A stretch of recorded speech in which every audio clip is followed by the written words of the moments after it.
Hi everyone. ఒక great love story. అనగనగా ఒక కొవ్వొత్తి ఉండేదంట. ఒకరోజు తెల్లని దారాన్ని చూసి ఐ లవ్ యూ చెప్పిందంట.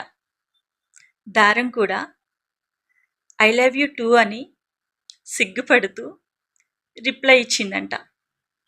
అప్పటి నుండి కొవ్వొత్తి మనసులో దారం అలానే ఉండిపోయింది. ఎవరైనా దారాన్ని కాల్చినట్టయితే కొవ్వొత్తి తట్టుకోలేదు. దారంతో పాటు కొవ్వొత్తి కూడా కాలిపోతుంది. నువ్వు లేకుండా నేను ఉండలేను అని.